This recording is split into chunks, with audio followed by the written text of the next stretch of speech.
buenas tardes a todos, bienvenidos de nuevo a este pequeño rincón del cinéfilo. Vamos a seguir con nuestra sección de preguntas y respuestas porque me estáis enviando muchos correos electrónicos a la dirección de correo criticascinéfilas40, con número todo junto, criticascinéfilas40 @gmail.com, y también no se os olvide suscribiros al canal para que no os perdáis ninguno de mis nuevos vídeos y demás secciones que voy a abrir dentro de poco en él.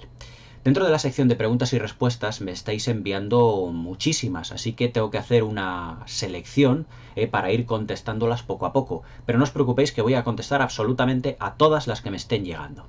Entonces, sin más dilación, vamos a empezar. Me dice, y lo prometido es deuda, Fernando Soca, te dije que ibas a ser el primero prácticamente en la sección de preguntas y respuestas, como te dije, y aquí está. Me pregunta, ¿cuál es tu presagio de cara al futuro en lo que se refiere a Netflix, en lo que se refiere a las salas de cine? Y me preguntas que si pudieran o que podrían desaparecer. ¿Y cuál es la temática que ves tú que podría tener éxito en el futuro, como es hoy el cine de los superhéroes? Vamos a ver. En lo que se refiere a Netflix y las plataformas estas de streaming, yo lo veo... hombre, a mí me gustaría pensar que es una moda. Una moda en lo que se refiere a que... en nuestros televisores, pues ya por una cantidad al mes determinada, pues podemos acceder a un sinfín de películas. Pero fíjate, a mí, más que las películas en general que puedan tener Netflix, que puedan ser modernas, contemporáneas, muchas series, documentales, deportes, clásicos, de todo lo que haya, a mí lo que me gusta es la experiencia realmente de ir a ver al cine, es decir, a ver una película en pantalla grande. Entonces yo creo que esto me gustaría, ya te digo, que hubiera sido una moda.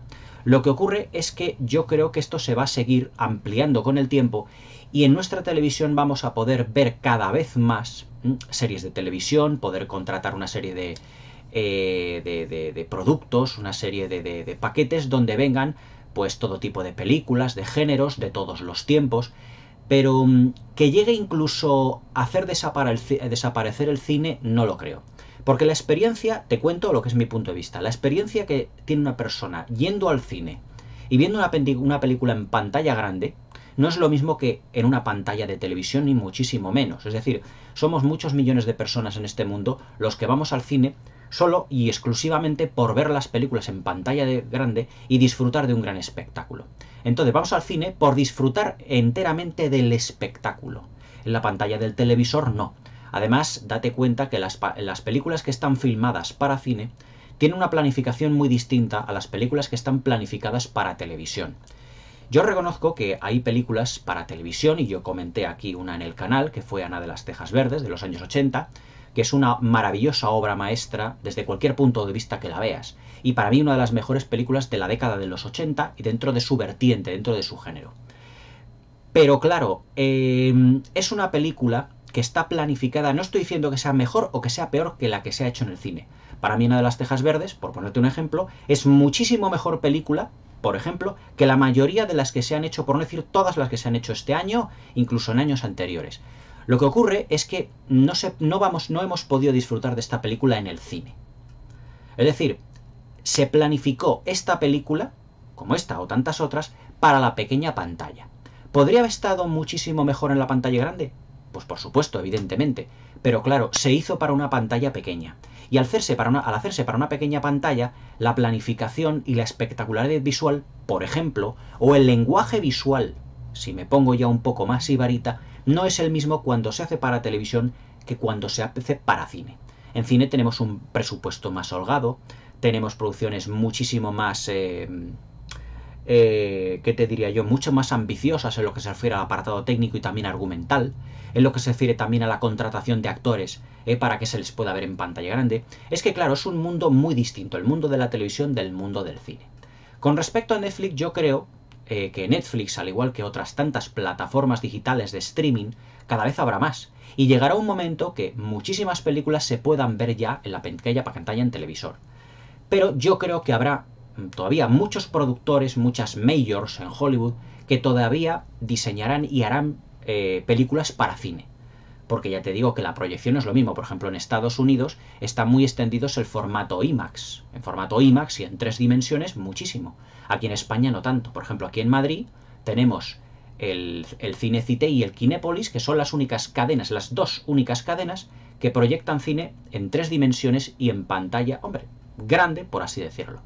Pero en formato IMAX solo tenemos aquí en Madrid, el IMAX de Leganés. Teníamos aquí uno muy cerquita de donde yo vivo, en el Parque Enrique Tierno Galván, con una cúpula gigantesca donde se proyectaban documentales. Yo en su día les dije que si iban a poner también películas en 3 dimensiones.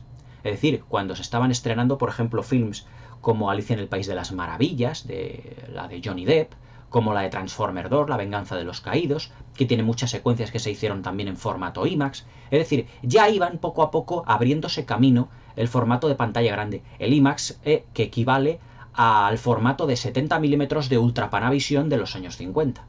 Porque habría que ver la película Ben-Hur, por ejemplo, en 70 milímetros, que tiene que ser una auténtica maravilla. Pero claro, en Estados Unidos, que es realmente el que corta el pato en todo esto, pues se puede decir que seguirán haciendo películas para el cine. Que lleguen a desaparecer la sala de cine, yo no lo creo. O al menos nuestros ojos no lo verán. Nuestros ojos no lo verán porque yo creo que Hollywood y el cine de todo el mundo seguirá habiendo salas para proyectar una serie de películas. Date cuenta, por ejemplo, que el cine de arte y ensayo, o mucho del cine que se filma hoy en día en Europa, películas danesas, películas españolas, inglesas, todo eso, no tienen todavía cabida en plataformas de streaming como Netflix o como Amazon Prime o todas estas. Porque ahora lo que más prima en estas plataformas, Netflix, en Amazon y todas estas, que seguro que, bueno, en Estados Unidos sé por James Wallstein, por mi amigo James, que hay muchísimas más en Estados Unidos, todas estas plataformas de streaming no creo que proyecten películas europeas, es decir, francesas, inglesas, italianas, españolas, danesas, finlandesas, y mucho menos el cine que puedan venirlos pues de Asia, del continente asiático, de la India, las películas de Bollywood. Por lo tanto, todo eso necesita todavía salas de cine para proyectarse.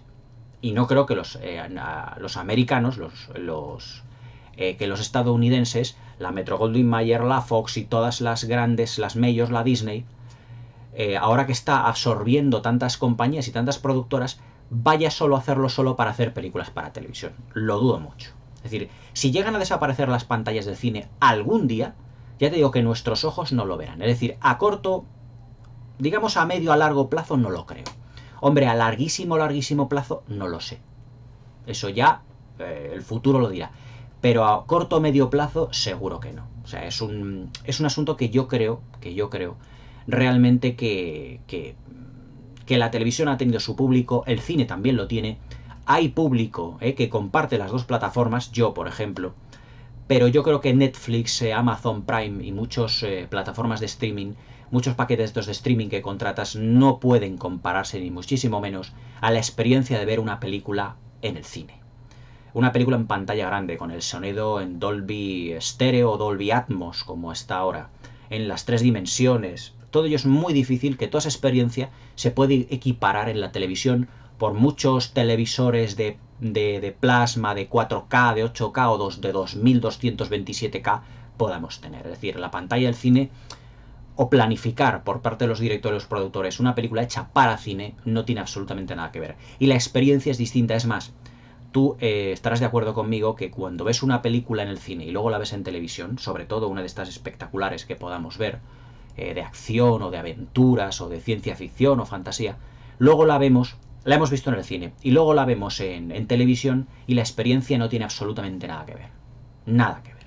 Entonces, claro, no creo que las grandes productoras de Hollywood se quieran en un futuro gastar grandes cantidades importantes de dinero, para que esa película se vea en televisión y no se pueda ver el espectáculo, no se pueda contemplar el espectáculo visual y sonoro, es decir, la experiencia audiovisual que sea comparable a un cine. Yo creo que a corto plazo no. Acuérdate, por ejemplo, hace poco que Steven Spielberg, en unas declaraciones muy polémicas, dijo que lo que quería es que las películas de Netflix o de las plataformas de streaming estuvieran fuera de los Oscar. Yo entiendo a Steven Spielberg desde muchos puntos de vista. Primero, lo que yo creo que está ahí Steven Spielberg viendo es que las películas que tienen que estar seleccionadas o nominadas al Oscar han pasado por taquilla, es decir, han pasado por la proyección en los cines, se les ha hecho una campaña publicitaria muy grande y todo eso para proyectarse en los cines. Y que ha venido de repente Netflix y se ha colado como de rondón allí y ha dicho, bueno, pues me voy a colar yo aquí en la ceremonia de los Oscar, que todo está consensuado y todo está muy estudiado. Pero a lo mejor Spielberg lo que creo es que quieren modificar como las reglas de la Academia de Hollywood para que las películas también hechas para televisión puedan acceder. Porque hasta ahora, pues parece ser que Netflix no estaba convencido o que no quería o no estaba respetando esas reglas. Por lo tanto, yo creo que para que todas las películas que se puedan presentar, por ejemplo, a los Oscars, ya sean de Netflix, ya sea de cine, ya sea para televisión, ya sea para lo que sea, tienen que adecuarse a un determinado reglamento y unas normas. Unas normas y un reglamento que las películas para cine, películas proyectadas en pantalla grande, sí cumplen, y a lo mejor las de Netflix no. Es decir, yo creo que todo se reduce a algo de tipo de normativa. Pero bueno, también entiendo a Steven Spielberg que, por ejemplo, si tú lo que haces es galardonar una película con Oscars que está hecha para televisión, estás lanzando un mensaje muy peligroso en contra del cine para las salas. Y es, si las mejores películas, en teoría, que son las de los Oscars, son las que ganan los premios y son las que se ven por televisión, habrá un sector del público que diga, pues como las películas para televisión son las mejores o son las que ganan premios, voy a dejar de ir o voy a ir menos al cine porque sé que las mejores películas están en televisión. O sea, estás lanzando un mensaje subliminal muy peligroso en contra del cine de toda la vida. Por eso yo creo que a lo mejor de cara a los Oscars del año que viene, esto yo creo que a lo mejor ya se habrá un poquito ya estandarizado para las plataformas de streaming, para las películas ya de proyección, yo creo, en el cine, yo creo que todo esto es un asunto como de normativa. Pero bueno, ya lo iremos viendo con el tiempo. En cuanto a la pregunta que me dices de cuál puede ser la temática que tenga éxito en el futuro, como lo es ahora el cine de estos, de los héroes del TVO, hombre, yo me gustaría, hombre, a lo mejor es un imposible lo que pido, que se volviera, por así decirlo, que se volviera a hacer un poco de cine un pelín más adulto. Más adulto en el sentido de que las salas de cine no deberían de estar solo dominadas por temática infantil. Mira, si te das cuenta, las películas más taquilleras o las películas que más dinero han hecho en el cine últimamente, en los últimos años, las que han sobrepasado la barrera de los 1.000 millones de dólares, como por ejemplo Avatar, Los Vengadores, la primera de Los Vengadores, luego también la de Infinity War, ¿cómo se llama? Alicia en el País de las Maravillas, El Señor de los Anillos, El Retorno del Rey, prácticamente creo que es la tercera y la cuarta película de Transformers, que era el lado oscuro de la luna y la era de la extinción. Todas, si te das cuenta, todas esas películas que sobrepasan los 1.000 millones de dólares, Aquaman, por ejemplo, que han recaudado tantísimo dinero, son películas para niños. Es decir, son películas de una temática hasta cierto punto infantil, cuando no abiertamente infantil. Por lo tanto, a mí lo que me gustaría es que Hollywood volviera a hacer películas que pudieran llegar a ganar mucho dinero en taquilla, pero que tuviera una temática un poquito más adulta. Es decir, no estoy diciendo que Hollywood deje de hacer películas que no puedan tener una temática para niños, para adultos, para... No estoy diciendo eso. Que lo deje de hacer, pero que sí se haga un poco cine más enfocado también a un público algo más adulto, con argumentos más sólidos, con personajes más identificables, más sólidos también, con personajes más tridimensionales, no tan estereotipados. Es que hoy ir al cine incluso cuando... O sea, yo no he visto, os puedo decir que de todas las películas nominadas a los Oscars este año, he visto una. Y la comenté el otro día aquí en el canal, que fue First Man. Pero es que las que ha habido otros años y este año, es que me recuerdan, es que me suenan como a déjà vu. A decir, es que esto ya lo he visto. A lo mejor he visto tanto cine en mi vida que a lo mejor estoy pidiendo un imposible. Pero mira, el año pasado tuvimos una película como 3 anuncios a las afueras. Os digo, ¿cuántas películas de temática, incluso hechas para televisión, hemos visto de madre o de padre coraje que está en un pueblecito de la América profunda, que le matan al hijo o a la hija, de que todo el pueblo está, digamos, en contra de ellos? Que podrán ser los actores muy buenos, no te lo discuto, pero es el argumento, es la historia, que ya está muy machacada, muy manida, que prácticamente es predecible. Este año hemos tenido, por ejemplo, la película de Green Book, que a mí, mi amigo Dani, me la ha recomendado porque dice que es muy buena. No lo discuto. Pero es que es una versión nueva, digámoslo así un poco abiertamente, pero más en plan político, por así decirlo, de Paseando a Miss Daisy. Es decir, lo que pasa es que aquí, en vez de ser el morenito, que era Morgan Freeman, que estaba paseando a la señora mayor, que era Jessica Tandy, aquí tenemos a Viggo Mortensen, que es el blanco, paseando al morenito, que es Mahershala Ali. Es decir, se han cambiado un poco las tornas. Y que Viggo Mortensen pues es el típico racista, no sé qué, no sé cuántos, y que le conoce y que se va tornando en su mejor amigo. Es decir, es que parece que dices, me la están contando y ya la he visto. Y además ambientadas las dos, tanto Green Book como Paseando a Miss Daisy, en la misma época, como los años 50 o los años 60 aproximadamente. La película también esta de Bohemian Rhapsody es que me la imagino también porque he visto unas secuencias. Es decir, las canciones de Queen, todo eso en el cine en estéreo, todo muy bien, vale, de acuerdo. Pero es que esas canciones ya me las sé desde hace ya mucho tiempo. El año pasado, cuando le dieron el Oscar a La forma del agua, de Guillermo del Toro, yo aplaudí, sinceramente. Porque es una película que, aunque hace un claro homenaje a los clásicos de la Universal de los años 50, como puede ser, por ejemplo, La mujer y el monstruo, que tiene un homenaje tan sumamente claro que es que la criatura es calcada, prácticamente, a la criatura de la Laguna Negra, me parece bien porque es una temática distinta que pueda ser galardonada en los Oscar. Pero claro, luego te fijas, como os he dicho, en 3 anuncios a las afueras, y dices, es que esto ya lo he visto 20 veces. Entonces, me gustaría que Hollywood, sinceramente, hiciera más películas de temática adulta, como hizo en los años 90, y que sinceramente tuviese unos argumentos un tanto más originales, más películas históricas, más... Ya te digo que eso puede ser un imposible, porque ahora mismo se estrena una película histórica y a lo mejor se muere de asco en taquilla, no te digo que no.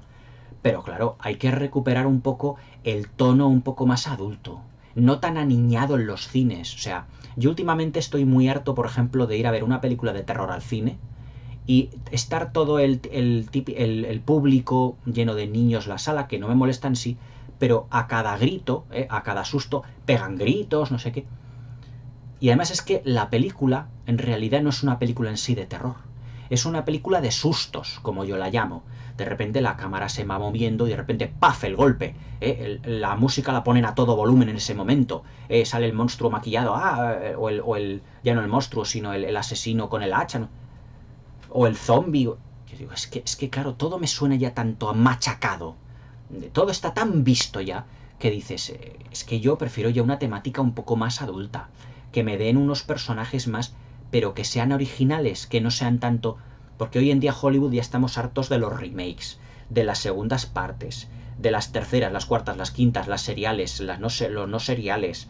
O sea, sinceramente a mí ya me consume tanta segunda parte, tercera, cuarta, quinta, sexta, séptima, octava, novela. Dentro de poco en el cine vamos a ver este verano otra de Fast and Furious que sería la octava o la novena. Dices, es que ya no ha habido suficiente con todo eso. Entonces llega un momento a mí ya que me colapsa.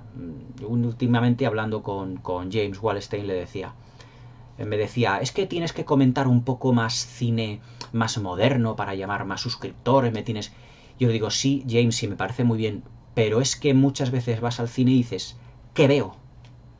O sea, ¿qué veo? Y salen películas como por ejemplo la de Hereditary, que fui a verla el año pasado al cine, no la comenté aquí en el canal.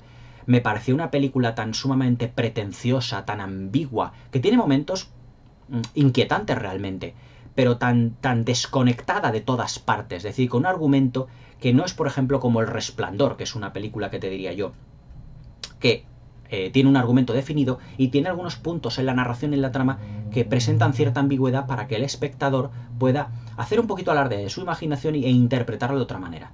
Pero cuando una película dices, o durante la mayor parte de la proyección dices, es que he perdido el hilo, es que no sé qué quiere decir esto, es que no le veo conexión con nada, es que tiene una narrativa confusa, es que dices... O el director ha perdido las riendas del proyecto por completo, o yo soy tonto y no me entero absolutamente de nada. Pero luego saliendo del cine, oía que los comentarios eran ¿y qué pasaba con esto y qué pasaba con lo otro? Es decir que es todo como muy pretencioso. Todos quieren imitar a Alfred Hitchcock, todos quieren imitar a Kubrick, todos quieren imitar a los grandes. Pero dan palos de ciego, no saben cómo hacerlo. Entonces yo lo que propongo, espero que dentro de poco vengan una serie de directores que puedan darnos una temática un poquito más adulta. Con los personajes mejor trabajados, con un guión más elaborado, con unas historias que podamos creernos. Y no tanto, que sí, lo seguirá viendo cine para niños, pero que no se infantilicen los géneros. El género de acción hoy en día está totalmente infantilizado, y además en el peor sentido de la palabra. Ya sabéis a lo que me refiero. Pero bueno, yo creo que esas son mis opiniones. Pero ya te digo, que yo creo que lo que a cine se refiere, el Netflix, las plataformas de streaming, no harán desaparecer las pantallas de cine, por lo menos que nuestros ojos no lo van a ver. Y segundo, en lo que fuera a modas, yo pienso, me gustaría que también la temática adulta, incluso en el cine infantil y juvenil, se recuperase un poquito.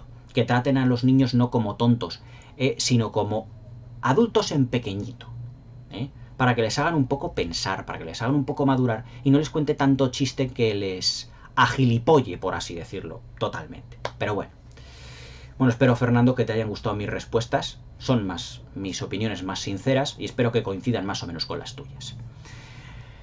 Otro suscriptor, usuario mío, me dice, Rachi Rodríguez, me dice: Mario, ¿qué es para ti el cine negro o el cine noir? ¿Y qué es lo que pienso sobre este género? Bueno, el cine negro, o cine noir, que es lo mismo, exactamente lo mismo, pues es un cine una clase de cine, un género cinematográfico que empezó en Hollywood de los años 30, 40 o 50, pero que realmente no es un cine autóctono de Estados Unidos, sino que tuvo, por así decirlo, así me comprendes, las raíces en Europa, con una serie de directores que se puede decir que traspasaron o pasaron el charco y que llevaron una serie de lenguaje, una narrativa, un estilo en el lenguaje cinematográfico que lo transformaron poco a poco allí en Estados Unidos como el cine negro o cine noir, que es como se le conoce, por ejemplo, en Francia. Y ahora os haré a todos unos paralelismos entre el cine negro de Estados Unidos y un cine negro deudor de él que se hizo en Francia en los años 30 y en los años 40 también. Directores, por ejemplo, como Fritz Lang, que era un director alemán, como por ejemplo era también Michael Curtiz, como lo eran Robert Siodmak, directores del cine clásico hollywoodiense, que ellos eran alemanes y que en los años 20, en la época de la Belle Époque, traspasaron el charco y se fueron a trabajar a Estados Unidos. Y debido a una serie de influencias que había en Europa, por ejemplo el expresionismo, el famoso expresionismo alemán, como movimiento cinematográfico, se llevaron una serie de características de ese cine a Estados Unidos. Fritz Lang, por ejemplo, en 1931, realizó, para mí, lo que es una de las primeras, si no la primera película de cine negro auténtico, que fue M, el vampiro de Düsseldorf. Lo que pasa es que esa película parece como de vampiro, de terror, pero en realidad no es la historia de un vampiro al uso. Es decir, es un asesino en serie. Y es una película muy policíaca, muy al estilo policíaca. Pero vamos, Fritz Lang también dirigió otras películas de cine negro, por ejemplo, como Los Sobornados. ¿Cuáles son las características, a mi modo de ver, del cine negro? Pues primeramente, ¿por qué se le llama cine negro? Primeramente, no como algunos creen por la temática, es decir, por la fotografía en blanco y negro, que también. Pero no es por eso principalmente, sino porque el tema o los temas, la temática que se veía en esta clase de cine, eran siempre temas muy truculentos, temas de asesinatos, temas policíacos, temas en los que la sociedad estaba como en contra del protagonista de la película y también del antagonista. Es decir, todos los personajes se viven como en un mundo muy fatalista, por así decirlo. Por ejemplo, una película muy reveladora de lo que tiene que ser el buen cine negro, la tengo aquí comentada en el canal, y es Perversidad, también de Fritz Lang, protagonizada por Joan Bennett y por Edward G. Robinson, que realizó muchísimas películas de cine negro. Y es una película en donde es la historia de un hombre, la verdad, de una personalidad y de una voluntad muy débil, pero una gran persona en realidad, que lo que hace es enamorarse de una chica que se pseudo prostituye, por así decirlo, y prácticamente le entrega su fortuna, le entrega su corazón, le entrega su piso, le entrega absolutamente todo, hasta que a este hombre, pues no le queda nada en la vida. Pero que Joan Bennett, el personaje de Joan Bennett, además tiene un novio que es su chulo, por así decirlo, o que tiene apariencia de serlo precisamente, y que los dos están engañando constantemente al personaje de Edward G. Robinson. Esta película representa el paradigma del cine negro estadounidense, que había venido, como ya te digo, de la mano de Fritz Lang en el 31, aunque Perversidad es de los años 40. Pues lo que va es la historia de este hombre, como te acabo de decir, en el que todo el entorno de él, parece que todo se subleva, por así decirlo, en contra suya. De tal modo que el mundo que representa la película, comandado por Joan Bennett, por el personaje de Joan Bennett, y su novio, pues todo se le echa encima al personaje de Edward G. Robinson, hasta que prácticamente hace que Edward G. Robinson tenga que matar a Joan Bennett porque le ha dejado absolutamente sin nada. Es decir, como podrás ver, es un tema muy truculento, es un tema muy, muy oscuro, por así decirlo, porque es la psicología del personaje, del personaje de Edward G. Robinson, de lo que a buena persona, aunque frágil de voluntad, aunque buena persona, se va transformando dentro de una serie de acontecimientos en una persona que llega a ser un asesino. Es decir, cine negro quiere decir en este caso la negrura, por así decirlo, de su psicología. Ha pasado de ser un ángel a ser un demonio, a ser una persona buena, a llegar incluso a matar. Es decir, todo lo que le ha ocurrido a lo largo de todo ese tiempo que ha estado con esa mujer, de todo el tiempo, los meses, los años, ha sido tan truculento y tan difícil de llevar dentro de su vida, que han hecho de su vida un auténtico infierno. Y se llama cine negro porque el tema es oscuro en sí mismo. Pero también de esta índole las películas policíacas. Por ejemplo, La jungla de asfalto de John Huston, por ejemplo, es otro paradigma de magnífico cine negro, pero encauzado ya no al drama social, como el personaje de Edward G. Robinson, sino al cine policíaco.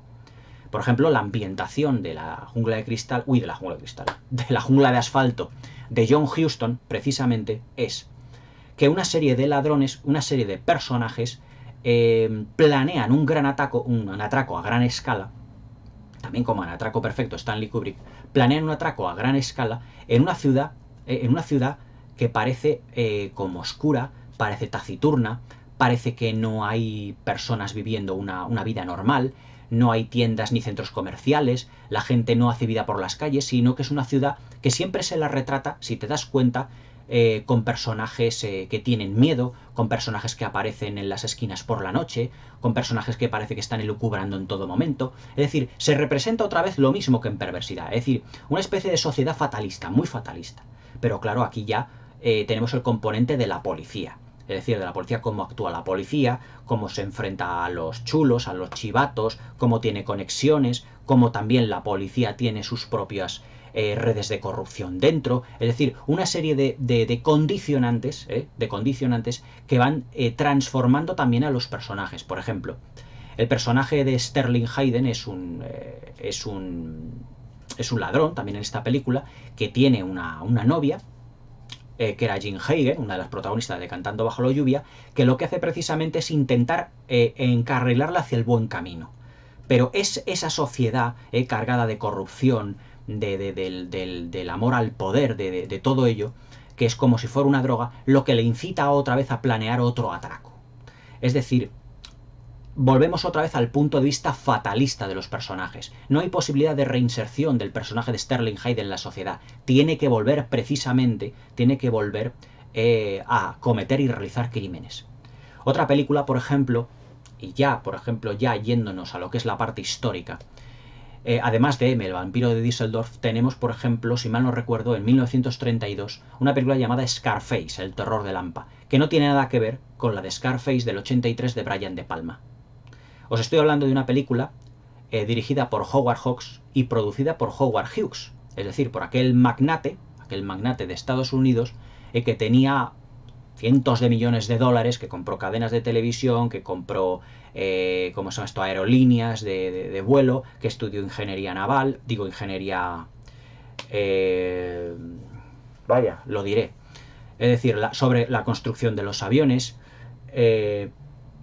Entonces esta película de cine negro pues es más enfocada más al mundo de los gángsters. Pero se puede decir que en contraposición de M, el vampiro de Düsseldorf, que es policíaca, aquí lo que vemos es más la vida de los gángsters. Esta película, por ejemplo, fue uno de los papeles también por los que Boris Karloff es muy conocido.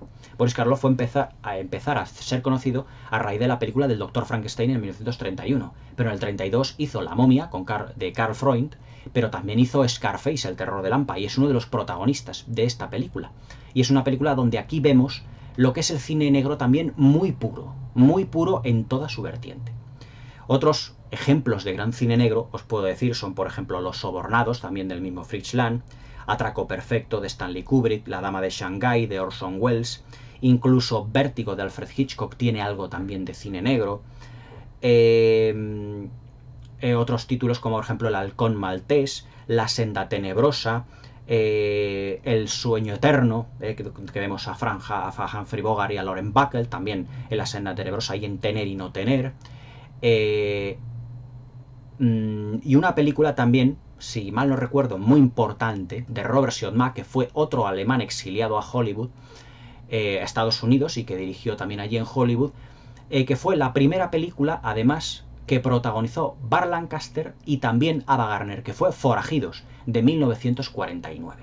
Ahí es donde realmente empezamos a ver a Burt Lancaster, por así decirlo, como estrella de cine. Fue Robert Siodmak precisamente el que le lanzó al estrellato. Tanto Burt Lancaster como Ava Gardner en Forajidos están realmente muy jovencitos, estaban muy jovencitos, y fueron sus dos primeros papeles protagónicos, y fue la película que le lanzó a la fama. También Forajidos es una grandísima película. Y luego, como tú me dices, por ejemplo, películas de nuevo cine negro que sí, no, no y sí, son por ejemplo la que tú me dices, la de Sospechosos Habituales o Drive. Bueno, yo te diría, por ejemplo, que más lo que a cine negro se refiere, que tiene tanto vertiente clásica como una vertiente también más, ¿cómo te diría yo?, más de un componente dramático, son por ejemplo películas como Casino, de Martin Scorsese, como Uno de los Nuestros, también de Martin Scorsese, que nos reflejan el mundo de la mafia, un mundo de la mafia referido a los casinos, es decir, todo lo que el mundo en las películas de Uno de los Nuestros y en Casino se nos refleja. Pero también evidentemente son personajes muy truculentos, personajes donde ven la sociedad de un modo muy fatalista, es una ciudad llena de vicio, de perversión, de drogas, de tentaciones. También lo es Casino en ese aspecto, también lo fue Malas Calles, del mismo también Martin Scorsese, Los Intocables de Elliot Ness de Brian De Palma, muy deudora también de aquel cine, El Padrino de Francis Ford Coppola, es una película muy derivada que tiene muchos puntos en contacto con Scarface, el terror de Lampa de Howard Hawks. Y últimamente, bueno, pues la verdad es que últimamente de cine negro ni puro ni... se puede decir que ya muy poco se hace. Hombre, te puedo decir, por ejemplo, LA Confidential de Curtis Hanson, del año 97, que es un homenaje al cine negro, pero realizado en color. Pero esa temática también de policías y de gángsters también está, y de corrupción en los medios de comunicación, en ese periódico que lleva, por ejemplo, Danny DeVito, que se llama Secretitos de Los Ángeles. Es decir, ese tipo de temática sí. Hoy en día ya lo que es cine negro, pues bueno, ¿qué queréis que os diga? Películas como Drive, bueno, Sospechosos Habituales es más de juicios, es más... no tanto. Yo creo que la última gran película de cine negro que se ha hecho, bajo mi punto de vista, es precisamente LA Confidential. LA Confidential es una gran obra maestra del cine de ahora y del cine de siempre. Es una película que es una magnífica adaptación de un texto escrito por Brian Helgeland, de Curtis Hanson, que lo adaptaron y que realizaron una película realmente magnífica. Tenemos a Russell Crowe, a Kevin Spacey, a Guy Pearce y a Kim Basinger y a James Cromwell prácticamente todos en estado de gracia. Y luego una ambientación hecha y filmada entre los años 40, a caballo entre los años 40 y los años 50, realmente maravillosa. LA Confidential la voy a aquí comentar en el canal porque es una película que se puede comentar ampliamente, es una gran película.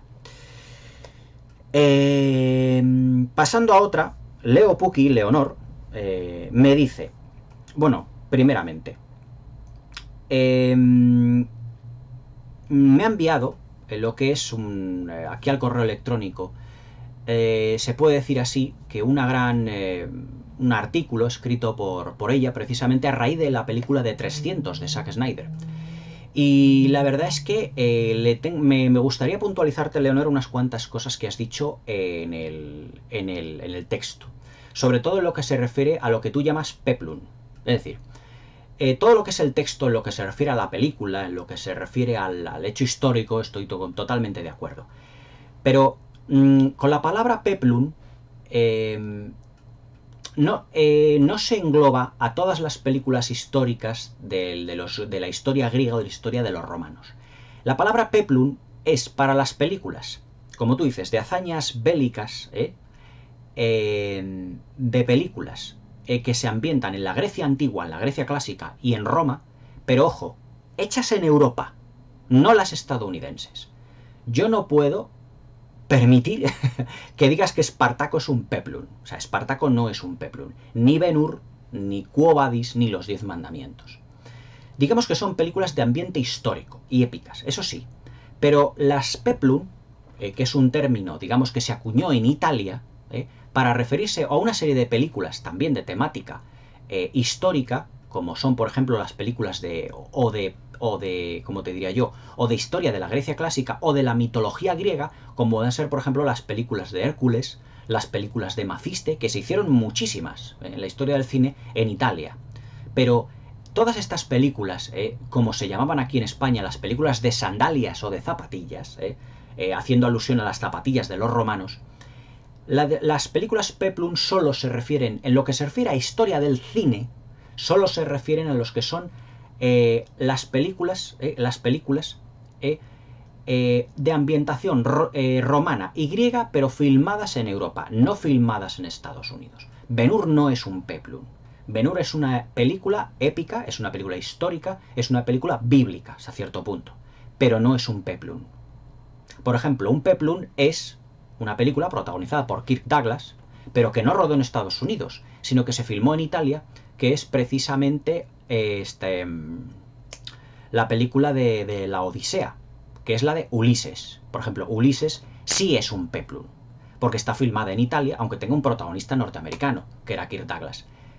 Ulises es un peplum. Por ejemplo, también lo es El Coloso de Rodas, que es otra película también, que se filmó en Italia, que era una coproducción italo-francesa, que también narra, pues también, evidentemente, aventuras de la mitología griega, etcétera, etcétera.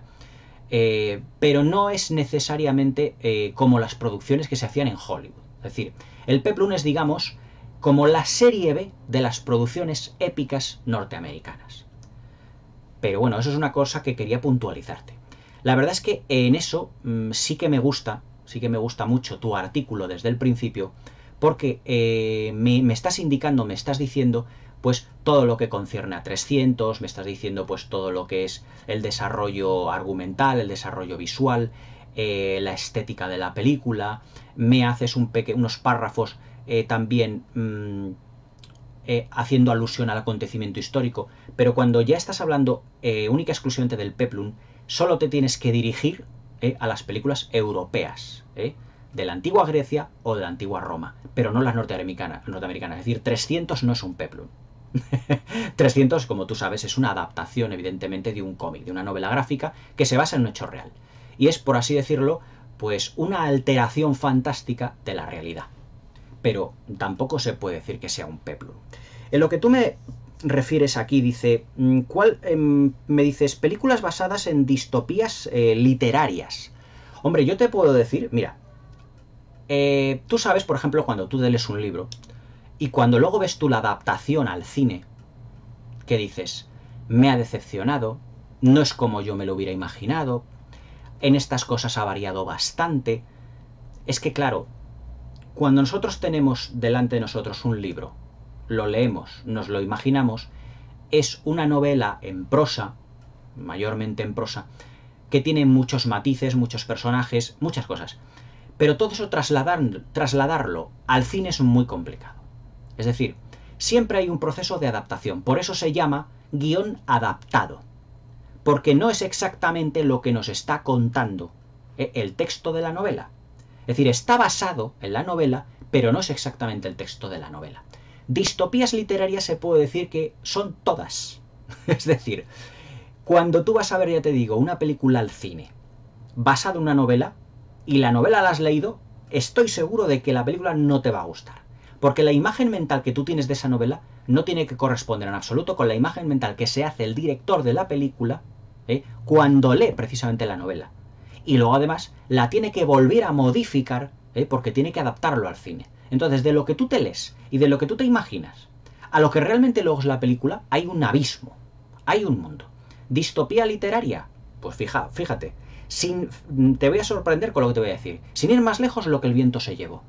Hay tanta diferencia de lo que es Lo que el viento se llevó película a Lo que el viento se llevó novela, que es realmente abrumador. O sea, el capitán Butler en la novela es un pirata.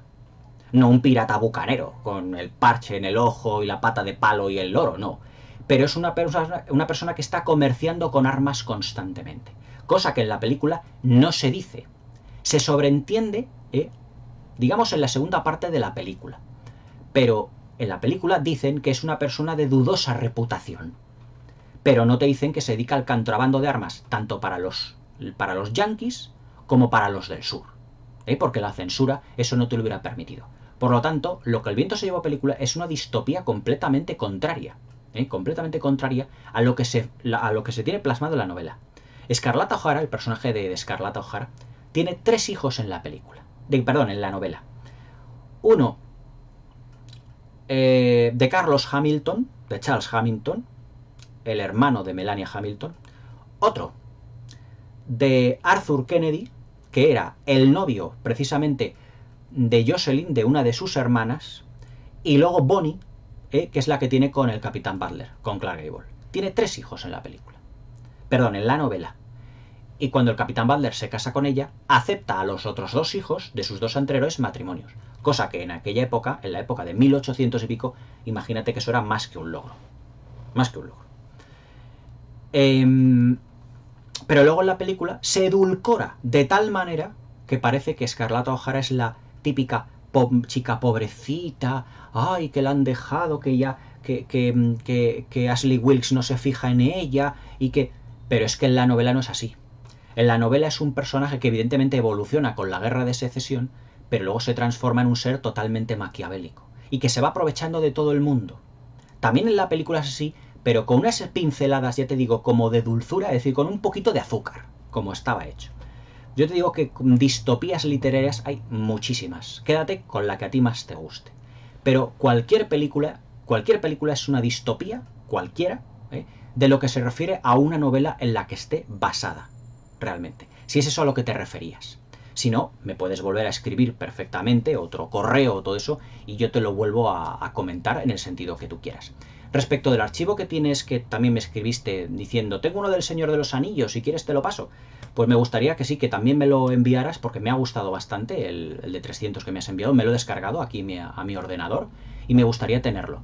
Además que escribes en ese sentido muy bien, así que me gustaría tenerlo aquí en mi ordenador descargado. Y por supuesto, te doy muchísimas las gracias, tanto por enviarme eso como por seguirme, porque sé que me sigues bastante. Te he comentado ya, te he respondido muchísimos comentarios, espero seguir pudiendo hacerlo, Leonor, muchísimas gracias. Luego tenemos Eugenio Bagaza, que me dice que hable por favor de la película del Dorado, que es una de las películas que a él más le gustan y más le entusiasman. Hombre, no te voy a hacer aquí una review muy grande de la película, pero te voy a hacer una serie de indicaciones sobre esta película. Yo no sé si habrás visto una película que se llama Río Bravo, de Howard Hawks, protagonizada por John Wayne, por Ricky Nelson, un cantante de la época, y por uno de los mejores actores secundarios de todos los tiempos, que fue Walter Brennan. Esta película es de los años 50. Pues se puede decir, sin temor a equivocarse, que El Dorado es casi un remake de esta película, protagonizada por John Wayne y por Robert Mitchum. Es más, voy a ir un poco más lejos, ahora que me acuerdo. Howard Hawks filmó en los años 50, 60 y a principios de los 70 tres películas que van de la temática de los sheriffs, enfrentándose, por así decirlo, a matones que hay en los pueblos donde ellos son sheriffs, que fueron Río Bravo, de 1956, El Dorado, de 1966, y Río Lobo, de 1970. Las tres tienen la misma temática, pero Río Bravo y El Dorado son extrañamente parecidas, por no decir que son muy iguales. Es decir, los historiadores de cine, muchos críticos, pero más los historiadores, y yo estoy completamente de acuerdo con ellos, dicen que El Dorado es una especie como de remake de Río Bravo, y estoy completamente de acuerdo con ello, ya que, aunque no sea exactamente la misma película con los mismos personajes, sigue las mismas pautas y la misma estructura narrativa que Río Bravo. Es decir, John Wayne es el protagonista y, por así decirlo, aquí Robert Mitchum hace como un papel muy similar al que hacía Dean Martin en Río Bravo. Es decir, es el típico perdedor que está solitario, que va por los bares, que... Y John Wayne, digamos que es el sheriff que engloba pues todas las virtudes habidas y por haber. Son dos películas extrañamente parecidas, ya os lo digo. Pero si no has visto Río Bravo, yo te puedo decir que le eches un vistazo. Ahora, El Dorado es una película magnífica, rodada en Technicolor en los años 60, ya cuando Robert Mitchum y John Wayne no es que estuvieran en decadencia, ni mucho menos, pero que ya el western, los mejores momentos del western ya había pasado. Y ya en los años 60 nos metemos más en el terreno del spaghetti western, es decir, ya diferente. Aunque tampoco hay relación sobre el spaghetti western con El Dorado, porque Howard Hawks es un director más al estilo clásico, más al estilo de John Ford. Es un director más de personajes. Pero vamos, El Dorado, yo te puedo decir evidentemente que es una de las grandes películas del western, sin ningún género de dudas, junto con Río Bravo, y que forman una trilogía llamada históricamente, por los historiadores de cine, la trilogía de los sheriffs, o la trilogía del sheriff, que se enfrenta, digamos, a los matones que hay en el pueblo, y formada, ya te digo, por Río Bravo, por El Dorado y por Río Lobo. Y que Río Lobo, fíjate, está filmada en blanco y negro, no tiene nada que ver con las dos anteriores ya. Pero si te gustó El Dorado, yo te invito a que le eches un vistazo a Río Bravo, que es todavía mejor película y que es muy parecida. Y si te ha gustado ese estilo de cine, ya te puedo decir que sobre sheriffs, sobre temática de sheriff, te puedo recomendar, por ejemplo, Pasión de los Fuertes de John Ford y Wyatt Earp de Lawrence Kasdan, que las voy a comentar ahora dentro de muy poco en el canal, y son dos grandísimas películas. Pasión de los Fuertes es uno de los grandes clásicos, una de las mejores películas de John Ford y por lo tanto y en consecuencia una de las mejores películas de la historia. Atento al canal. Pero vamos, tienes muy buen gusto porque realmente El Dorado es un gran western. El western, además déjame decirte que el western las películas western son como películas de aventuras, realmente. Tengan o no tengan a lo mejor indios de por medio, tengan grandes secuencias con cabalgadas de caballos y todo eso, pero son más películas como de aventuras. Y son las películas que cuando yo era pequeño veíamos, por ejemplo, en sesión de tarde, aquí en Televisión Española. Y echaron tantos western. Bueno, aquí yo no sé si vivirás en Madrid, aquí en España, o no sé de qué parte del mundo eres. Pero sinceramente, aquí en Madrid tenemos suerte, por aquí en la cadena, aquí en Telemadrid, la cadena autonómica, hemos tenido muchos ciclos de westerns, de películas del oeste. Y El Dorado la han puesto muchas veces una detrás de la otra, muchas veces. A ver si me animo y también hago una review de ella. Pero vamos, muchísimas gracias porque no es fácil de que un suscriptor o una persona que te ha escuchado quiera hacer referencia a un título clásico como El Dorado, que es además una grandísima película. Muchísimas gracias por ello, de verdad, de todo corazón. Vamos a ver, Rafael Cano Santos me dice, ¿por qué en España las películas históricas están tan castigadas, digamos, a nivel de premios y todo ello? Hombre, yo para responderte esta cuestión me tengo que meter en un terreno espinoso. Un terreno un tanto espinoso. Vamos a ver. Aquí en España, el problema que tenemos con el cine es que en realidad generalmente no se hace buen cine. Y no se hace buen cine porque es un cine subvencionado. Es decir, los directores, los actores y todo ello saben que tienen las habas, tienen las alubias aseguradas, porque están subvencionados. Entonces, hacen un cine, digamos, muy para minorías. Hacen un cine con unos actores, con unas actrices, con unos argumentos realmente granguiñolescos y en muchos aspectos muy grotescos. No hay una gran calidad artística en lo que se refiere a interpretaciones. Yo no te estoy diciendo a lo mejor que antiguamente, en los años 50, 60 o incluso en los 70, no se hiciera un buen cine dentro de aquí en España, incluso películas históricas. Se hicieron, por ejemplo, Agustina de Aragón, que fue una película histórica en el que se narra, fíjate, el siguiente hecho de la guerra de independencia de España. La guerra de independencia de España fue la guerra que aquí nosotros tuvimos que provocar prácticamente los españoles porque José I, el hermano de Napoleón, nos invadió por la incompetencia de Fernando VII, porque Napoleón le dijo a Fernando VII que necesitaba España para pasar Europa en su conquista, de pasar a Portugal en su conquista de Europa. Pero realmente lo que quería era conquistar España. Tomó el pelo a Fernando VII y le desbancó del trono y puso a su hermano, que fue José I, llamado aquí Pepe Botella. Pues hay una película que se llama Agustina de Aragón, que versa sobre el personaje como ya os digo, de una mujer muy heroica llamada Agustina de Aragón, que lideró, por así decirlo, muchos frentes de batalla a favor de la independencia de España y en contra de las tropas francesas, de las napoleónicas, que nos habían invadido el país. Agustina de Aragón realmente no era de Aragón, era de Barcelona. O sea, Agustina de Aragón era catalana. Lo que ocurre es que Cataluña, históricamente ha sido siempre un condado del Reino de Aragón. En la época de los Reyes Católicos así fue.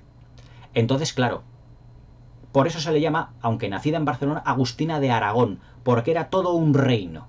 O sea, el Reino de Aragón abarcaba, por así decirlo, lo que es hoy en día la Comunidad Autónoma de Aragón, la Comunidad Autónoma de Cataluña y una serie de reinos de condados. El primer título que tiene el rey desde hace ya cientos de años es Conde de Barcelona. ¿Por qué? Porque Cataluña era un condado, por eso el rey tiene el título de Conde de Barcelona. Entonces, ¿qué es lo que pasa? Que a Agustina se le llama históricamente Agustina de Aragón, porque aunque fuera nacida en Barcelona, era todo el reino, abarcaba todo el reino que era el reino de Aragón. Esa era un ejemplo, por ejemplo, de película histórica. Pero hoy, por esto que te estoy contando, hay muchos intereses políticos que no interesa que se cuente este tipo de historia. Y no solo por eso, sino porque si tú cuentas una película histórica española es para ensalzar una serie de valores españoles. Y hoy en día lo políticamente correcto es no ensalzar valores españoles. Entonces, claro, si yo digo esto es porque el cine, por así decirlo, está dominado por una ideología determinada, que no quiere ni muchísimo menos ensalzar valores, o una serie de valores, que muchos quieren que nos avergoncemos de ellos. Por ejemplo, porque, sin ir más lejos, por ejemplo, España es de Europa y del mundo uno de los países con una mayor riqueza histórica. Es decir, el Imperio Español, es decir, cuando los Reyes Católicos, cuando Juana la Loca y Felipe el Hermoso fallecen y se queda como rey de España Carlos I, no es rey, es emperador. Carlos I de España y V de Alemania. ¿Por qué? Porque Juana la Loca, la hija de los Reyes Católicos, se había casado con Felipe el Hermoso, archiduque Felipe el Hermoso, que venía de Alemania, de lo que era entonces Alemania. Entonces, fíjate todo lo que tenía, y se le denomina emperador porque España, o el Imperio Español, abarcaba toda la península ibérica, es decir, España, evidentemente con Baleares y Canarias, Portugal, porque era toda la península ibérica, evidentemente también Andorra, todo el continente americano, todo, o sea, desde Alaska, desde arriba de todo, hasta la Tierra de Fuego en Argentina, abajo del todo, todo el continente americano. Y luego, por parte de Alemania, media Europa. Italia al lado, Sicilia, Córcega, Cerdeña, Alemania, lo que es actualmente Alemania, Austria, lo que era entonces Prusia, todo, es decir, medio mundo era de España. Es que medio mundo era de España. Entonces, claro, fijaos ahí la riqueza histórica, todo lo que se puede contar con eso. Pero hoy todo eso no interesa contarlo. Y ya no solo a nivel de premios, es que no se hace un cine histórico. O sea, tú te vas ahora mismo al cine aquí en España, o este año, dime qué película histórica española con una gran carga histórica hay. Ninguna. Ninguna. Es decir, hay muchos sectores, muchos colectivos políticos que lo que quieren precisamente es que se dé como de lado la historia de España, que nos avergoncemos de la historia de España. Eso es como decir, imagínate a los ingleses que se avergüencen de su historia. O sea, con la iglesia hemos topado. O sea, tú le dices a un inglés que se avergüence de su historia y lo más normal es que te suelte un guantazo que tengas que ir a buscar las muelas a Albacete. Pero aquí, no sé por qué, acordaos, por ejemplo, ahora el presidente mexicano diciendo que es que España tenía que pedir perdón. ¿Por qué tenemos que pedir perdón? ¿De qué? Vamos, ni muchísimo menos. O sea, que es algo que es realmente paranoico. Pero yo os digo que aquí en España no se hace cine español histórico, ya no a nivel de premios, sino a nivel en general, porque es un cine muy politizado. Y porque no se interesa ensalzar ciertos valores patrióticos. No lo quieren hacer. ¿Sabes? O sea, no... O sea, fíjate en Estados Unidos, todas las películas del western ambientadas en su historia. Y Estados Unidos tiene 250 años de historia, no tiene más. Pero se han hecho películas del western, es decir, sobre los buscadores de oro, sobre el general Custer, sobre la guerra de secesión, sobre la guerra de Vietnam, sobre el desembarco en Normandía, o sea, todo lo histórico que tiene que ver con Estados Unidos se han hecho miles de películas, miles, a patadas y se harán. Aquí parece que no, la historia, uy, esto por Dios, uy, esto hay que arrepentirse. Por favor. Pero bueno, ¿qué le vamos a hacer? Es que las cosas son así. ¿Qué le vamos a hacer?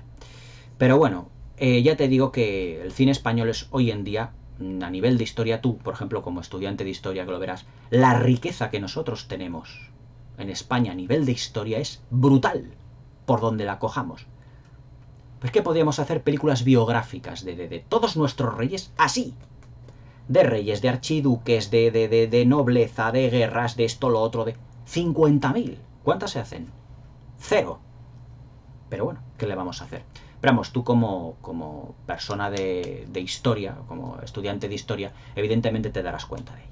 Pero bueno, gracias por tu pregunta porque es interesante, pero es un tema, ya te digo, un tanto espinoso y espero que las personas que me estén viendo de México o de Sudamérica tampoco se ofendan, pero es el punto de vista que hay hoy en día en España. Me pregunta, esto es, bueno, una pregunta un tanto, no es muy para comentar, pero te la voy a responder.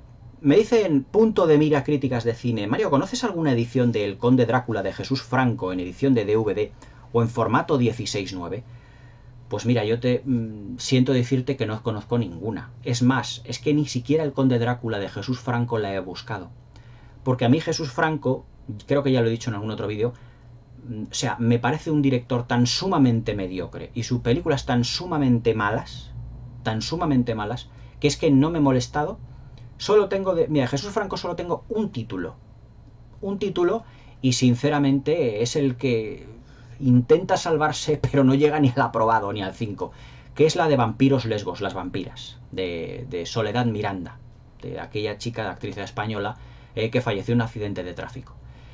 Bueno, accidente de tráfico o accidente automovilístico. Y la verdad es que la del Conde Drácula de Jesús Franco, yo me acuerdo que salió en DVD hace tiempo, pero salió efectivamente, como tú me dices, en formato 4:3. En formato 4:3, es decir, en pantalla cuadrada, porque se pasó mucho por televisión. Es más, yo estuve hace ya muchos años abonado a un canal, aquí se llamaba Canal Alucine, que eran películas de cine fantástico. Y la pusieron varias veces, la del Conde Drácula, la vi entonces, y todas las veces que la pusieron en formato 4:3. Yo por aquel entonces, te estoy hablando del año 98, tenía... pero el primer televisor panorámico que tuvo fui en el año 99 o algo así. Tenía un televisor cuadrado, de pantalla cuadrada, 4:3, y prácticamente llenaba la pantalla. Es decir, no era en formato Cinemascope. Entonces, yo siempre la he visto, la del Conde Drácula de Jesús Franco, la he visto siempre, tanto cuando la han puesto en televisión como en DVD, cuando la he visto yo, que no la he comprado nunca, pero cuando la he visto por ahí suelta, he visto en formato 4:3. Si veo, si me entero de alguna edición de este señor, la voy a intentar buscar por ahí, en formato 16:9, en formato panorámico 16:9, te lo hago saber. Hago un vídeo aquí especial y yo te lo digo, ¿eh? Porque sinceramente, aunque... a mi modo de ver, cualquier versión de Drácula es mejor que esta, pero vamos, pero con diferencia, Yo es lo que os lo puedo decir, ¿sabes? La de Drácula, incluso la de Bela Lugosi y Todd Browning, que es una película que ya ha pasado mucho el tiempo por ella y se ha quedado muy desfasada, es eminentemente y potencialmente muy superior a esta versión. Es decir, esta versión es una versión muy descafeinada. Tenemos a Christopher Lee en Drácula, a Klaus Kinski haciendo de Renfield. Y bueno, Klaus Kinski pues cabe destacar en algún momento, pero vamos, es una película muy light y muy flojita, ¿eh? Pero bueno, si me entero de alguna edición ya te lo haré saber. Me pregunta Víctor Suárez Pérez, ¿qué te parece el director español Alex de la Iglesia? Pues fíjate, el Alex de la Iglesia para mí es uno de los directores españoles, dentro de lo que es el panorámico, el panorama desolador del cine español, me parece uno de los directores más notables y sobre todo más originales. Yo me acuerdo haber visto por ahí por los finales de los 90 un pequeño documental que hizo que se llama Mirindas Asesinas.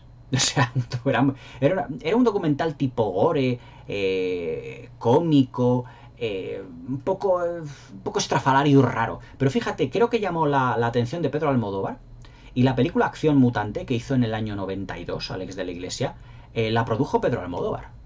Y la de película Acción Mutante es una película estrafalaria y grotesca más no poder. Es decir, estos personajes, me acuerdo de Antonio Resines, de todos estos que son como monstruitos que raptan a la chica esta que está casada, que la amordazan en la boca, que la ponen como grapas y todo eso, todo ello. Era como muy, intentando imitar muy al estilo cine fantástico, al estilo Mad Max o algo así parecido. O sea, yo cuando vi la de Acción Mutante, además que en la portada venía un muñeco, una silla de ruedas con unas copetas así en la mano, y dije, hostia, ¿esto de qué puede ir esto? Y después de verla dije, Dios bendito, qué cosa, ¿no? Pero tengo que reconocer que es una película que es original, y muy valiente dentro de lo que es el panorama fantástico del cine español, que prácticamente no hay cine fantástico en el cine español. Muy poquito, se hace muy poquito, quitando a lo mejor, que te diría yo, la del orfanato, aquellas de Rec, de esas de los zombies y todo eso, pero quitando eso, pues poquito más, no hay nada. Pero bueno, la verdad es que luego Alex de la Iglesia, con la del Día de la Bestia, que ganó muchos premios Goya y todo esto, pues ahí es cuando se dio a conocer a Santiago Segura. Luego en títulos como Perdita Durango, que era una locura, aquella con Javier Bardem y con la chica mexicana, esta no me acuerdo cómo se llamaba el nombre. Los crímenes de Oxford no la he visto.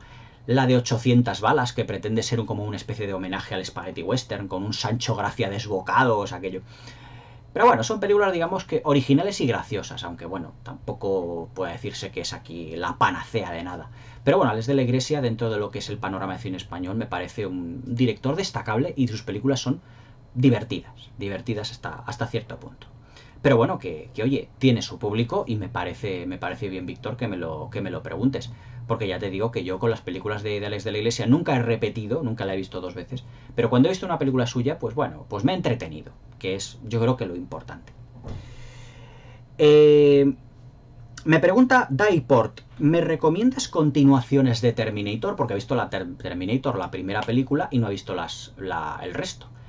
Yo de Terminator, que efectivamente coincido contigo que la primera es una película de 10, de James Cameron, del año 84, que es oficialmente la primera película de James Cameron que hizo, aunque luego también tuvo labores de director en una película que era Piraña 2, Los vampiros del mar, una película gore muy divertida, pero también muy sonrojante, digamos, a partes iguales. Es como yo le digo cuando yo hablo de cine con mi amigo Dani, digo que es buena basura, buena basura, porque bueno, tiene algunas cosas que te ríes.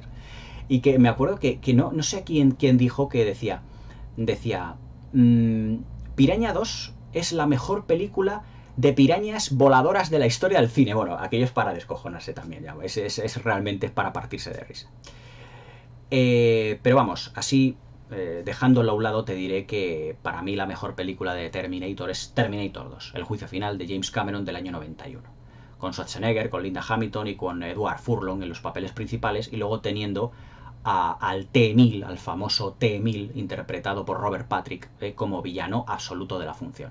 Es una de las mayores superproducciones de la historia del cine, costó 90 millones de dólares de la época, te estoy hablando de hace pues 28, 29, casi 30 años que tiene esta película. Es una auténtica maravilla visual para el momento, con unas secuencias de acción fabulosas, con una planificación exquisita y además con un sentido, con una homogeneidad visual que tiene toda la película en lo que se refiere a los colores azules metálicos, que eran muy de James Cameron hasta que estrenó en el 97 Titanic, pero que esos colores luego también los reflejó en Abyss, el abismo, que a ver cuando la sacan en Blu-ray ya de una santa vez, porque lo iba a hacer James Cameron y no lo hace, y Mentiras arriesgadas, que tampoco la ha sacado en alta definición. Visualmente son muy similares. El estilo visual de James Cameron ya cambió en Titanic en el año 97. Luego de Terminator tuvimos la tercera, que era Terminator 3, La rebelión de las máquinas, de este director, se llama Jonathan Mostow, que está producida por James Cameron, que es una película muy descafeinada, es decir, es muy sencillota, tiene un aspecto visual muy parecido a un telefilm. La villana, Kristanna Loken, que es la TX, pues bueno, es un villano interesante, tiene una secuencia de acción como es la persecución que tiene James Cameron, de Arnold Schwarzenegger haciendo de Terminator con una grúa gigantesca que va destruyendo toda una calle, que es impresionante, pero quitando eso, pues la película tampoco es muy destacable. La cuarta, Terminator Salvation, protagonizada por Christian Bale, la verdad es que es interesante, porque nos lleva a un mundo apocalíptico tipo Mad Max, aunque más lujoso, que realmente el mundo que nos estaban describiendo en la primera y en la segunda Terminator. Y es muy interesante porque se descubren cosas nuevas de los Terminators. Es una película con una utilización del sonido muy contundente, con unas espectaculares secuencias de acción. A mí me gustó, fue un fracaso en taquilla, pero a mí me gustó, me entretuvo bastante, aunque la crítica la verdad es que la machacó. Y luego la quinta, que yo creo que para mí es la peor de todas, que es Terminator Genesis, que ya aquí, pues, argumentalmente, pues ya te desfasas, ya John Connor viaja en el tiempo, con una Sarah Connor como más niña desde un principio. No me gustó absolutamente nada, no te la recomiendo. Pero vamos, la primera y la segunda son dos grandes películas, sobre todo la segunda, que es una obra maestra, es una de las obras maestras de James Cameron. La tercera es, digamos, de aprobado raspado. La cuarta es notable, Terminator Salvation para mí es notable. La quinta es nefasta. Y la sexta, veremos. Porque ya con un Arnold Schwarzenegger marcando con el 7 y largos, ya veremos a ver qué es lo que nos hace. Y también con una Linda Hamilton ya entradita en años. Pero bueno. Pero para mí la mejor secuela, y te la recomiendo fehacientemente, incluso que te la compres, es Terminator 2, El Juicio Final, que es una maravilla de película, sin duda alguna. Y ya para finalizar voy a aprovechar para saludar a mi amigo Jorge, a Jorge Valle, porque me había enviado una pregunta. Me dice, ¿por qué crees, Mario, que relaciono a la película Noche de Miedo con John Landis? ¿O es algo que se me ocurrió a mí? Pues mira, Jorge, John Landis no tiene absolutamente nada que ver con la película Noche de Miedo. O sea, pero nada. Es decir, Noche de Miedo es una película que está dirigida por Tom Holland y protagonizada por Roddy McDowall. Y es una película a medio camino entre el terror y la aventura. Y la comedia. Es decir, tiene de todo un poquito. Tiene de todo. Pero John Landis no tiene nada que ver en este proyecto. O sea, absolutamente nada. Es decir, John Landis es el director de Un hombre lobo americano en Londres, que es una película de terror, con alguna pincelada humorística que pueda tener, muy poquitas, pero es una película eminentemente de terror. Es una película que te pone los pelos de punta, o al menos a mí me lo parece siempre que la he visto. Pero yo te puedo decir que la película Noche de Miedo no tiene ya nada que ver con John Landis. O sea, además es que John Landis es un director muy amigo además de Steven Spielberg, que realizó una serie de películas también, si mal no recuerdo, creo que fueron la del pelotón chiflado, con Bill Murray, con Dan Aykroyd y con Harold Ramis, de los cazafantasmas. Y era una película abiertamente cómica, pero no tiene absolutamente nada que ver con Noche de Miedo. O sea que en ese sentido yo creo que estás un poco mezclando las churras con las merinas, ¿sabes? Noche de Miedo es de Tom Holland, y John Landis es el director de Un hombre lobo americano en Londres, que no tiene nada que ver, Noche de Miedo, con Un hombre lobo americano en Londres. Una película es de 1981, la del hombre lobo, y otra es del 85. O sea, absolutamente nada que ver. Y bueno, chicos, pues nada, hasta aquí el preguntas y respuestas de hoy. Espero que os haya gustado, que os suscribáis al canal y por favor enviadme más preguntas y respuestas a la dirección de correo criticascinefilas40 con número todo junto, criticascinefilas40@gmail.com, para más preguntas sobre la historia del cine o lo que me queráis comentar. Se han quedado muchas preguntas en el tintero, ahí las tengo en el correo electrónico, no borro ninguna, evidentemente, y las iré contestando absolutamente todas, pero evidentemente en un orden, ¿de acuerdo? Bueno, espero que os haya gustado, que os suscribáis al canal, por favor, para que no os perdáis ninguno de mis nuevos vídeos, y ya nos vemos otro día. Hasta mañana.